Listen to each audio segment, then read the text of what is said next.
Buenas tardes, profesora Miriam. Mi nombre es David Mauricio Cas Avendaño, del grado noveno 2, y este es el video de la nivelación del segundo periodo del área de lengua castellana. Guía número 1. Literatura del siglo XXI. En el siglo XXI se busca que los autores manifiesten libremente sus expresiones y opiniones sobre los temas de la actualidad. El boom latinoamericano fue un fenómeno literario, editorial, cultural y social entre los años 60 y 70, cuando las obras de unos jóvenes latinoamericanos fueron distribuidas por el mundo. Los mayores exponentes de este movimiento literario fueron Gabriel García Márquez, Julio Cortázar, Mario Vargas Llosa y Carlos Fuentes. Esos personajes desafiaron los estándares de la literatura latinoamericana de la época. El post-boom latinoamericano tuvo lugar después del boom latinoamericano. Lo define como una corriente narrativa modernista, ya que se caracterizaba por sus temas de política e innovación en técnicas. Este inició a finales de los años 70. Algunas características podrían ser el lenguaje sencillo, más fácil de entender. Narraciones basadas en la realidad y el surgimiento de la literatura femenina. Transrealismo. Es un movimiento literario poético que se englobaba en las corrientes de vanguardia. En este movimiento se mezclaba todo, transfigurando la realidad y dejando en la imaginación del lector su interpretación. Características: atemporalidad del tiempo, chamanismo y recreación de mitos. Un exponente de este movimiento es Sergio Badilla Castillo.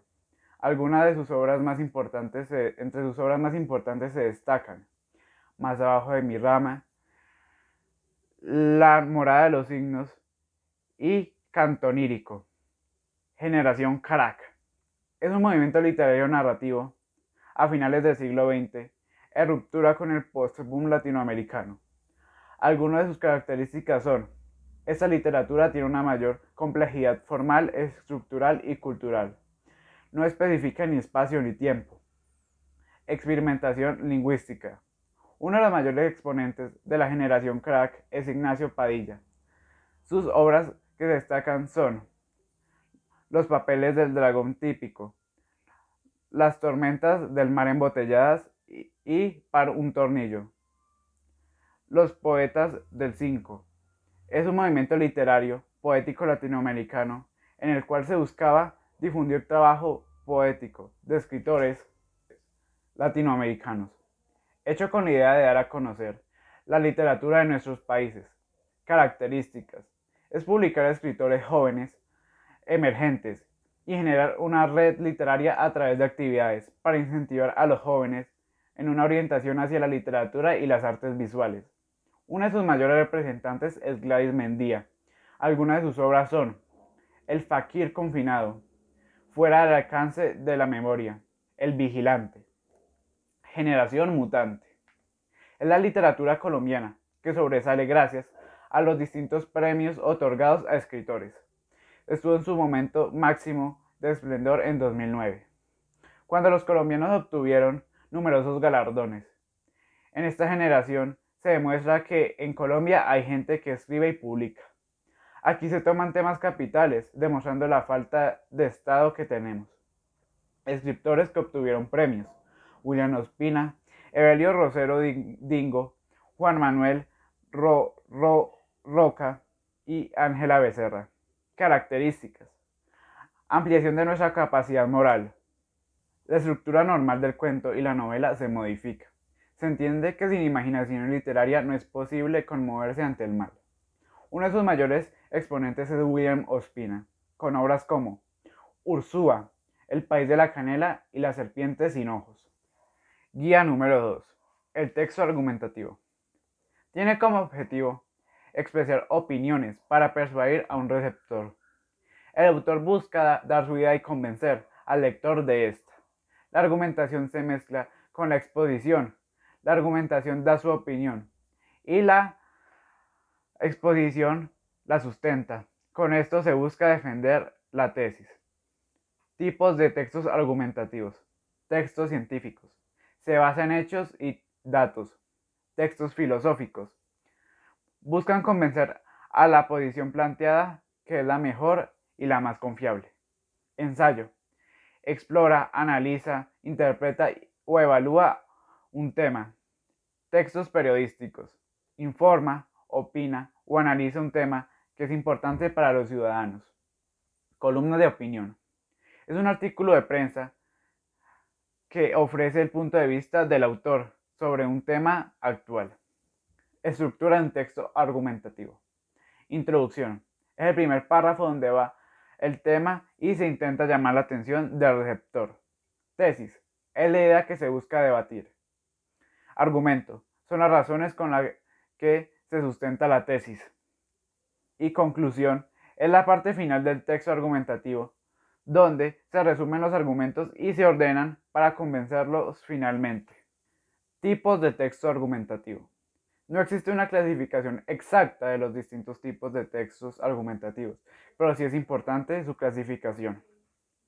Conocimiento general. Se define una idea aceptada ampliamente en la sociedad o saberes que han sido aceptados como válidos. Causa-efecto. Se presentan las razones de un hecho, probablemente las causas. Experiencia personal. El emisor pone sus propias experiencias como razón o argumento. Conclusión, autoridad. En este se citan palabras de expertos en el tema del que hablamos, en el que manifiestan su opinión semejante a la que estamos defendiendo. Afectivo, emotivo. El emisor utiliza un lenguaje sentimental que provoca que el receptor se conmueva. Por analogía, se comparan conceptos o situaciones con el punto de vista, de modo que como para una es útil, para otra también. Columna de opinión. Es un texto argumentativo expositivo, en donde el autor expresa su punto de vista a un tema en específico sin importar si este es correcto o no. Su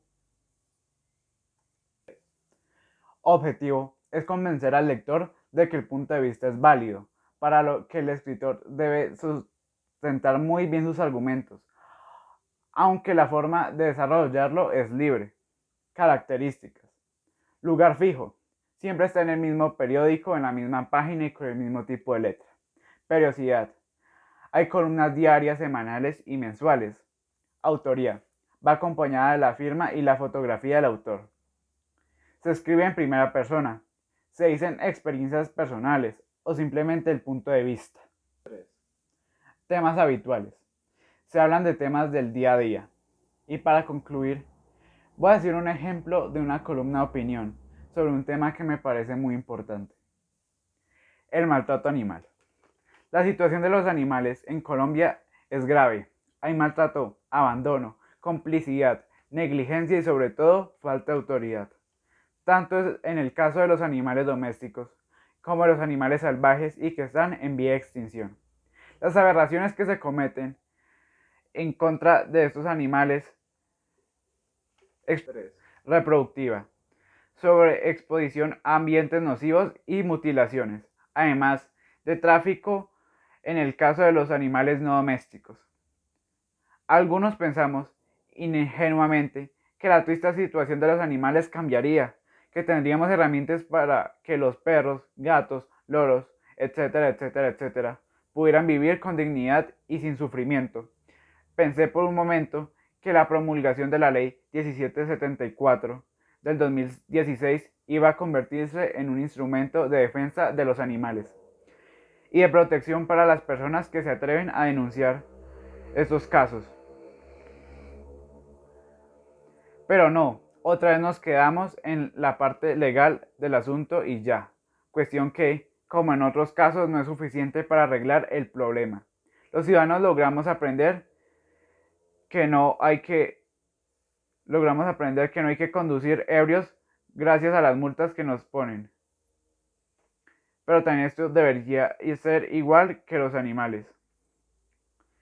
¿Cómo hacemos para que en Colombia el mensaje de no maltratar a los animales se interiorice en las mentes de los ciudadanos?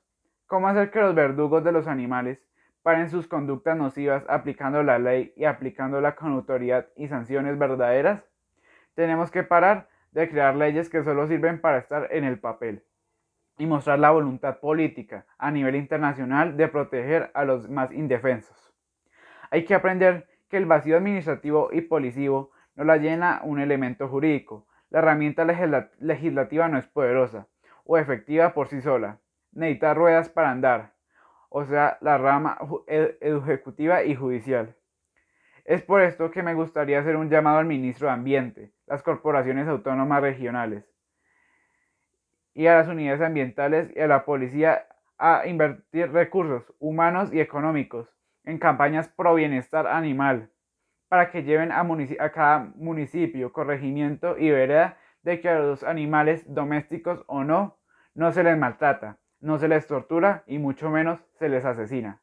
Si bien es cierto que cada día se presentan al menos una denuncia por maltrato animal en el país y que la policía está empleando hombres para rescatar animales que caen en arroyos o que se encuentran en pésimas condiciones de salud, falta mucho más. Falta, falta judicialización, faltan condenas, faltan penas de resocialización y trabajo para los animales. Falta control a los tenedores de animales que se emplean para fines comerciales como caballos, en los famosos paseos del centro histórico de Cartagena, por ejemplo. Falta control a los establecimientos donde se crían y venden animales. Falta apoyo a las fundaciones que promueven la salud y bienestar de los animales. Y falta amor por los animales. Es importante que las alcaldías y gobiernos procuren públicamente para capturar y responsabilizar jurídicamente a los promotores del maltrato animal, como en el caso de Blair, el perrito Yorkie asesinado a patadas en Bogotá por un médico. El caso de los perritos de Acacio, el señor de Bogotá que tortura a los animales de las maneras más desagradables, exclusivamente sexuales, y de los casos de las peleas de perros y la explotación comercial y reproductiva de las hembras para cachorros a la venta o el abandono indiscriminado que sufren los más de 10.000 perros callejeros que hay en Cúcuta. Esta columna de opinión pertenece a Elisa Montoya, sábado 6 de agosto de 2016. Muchas gracias por su tiempo, profe.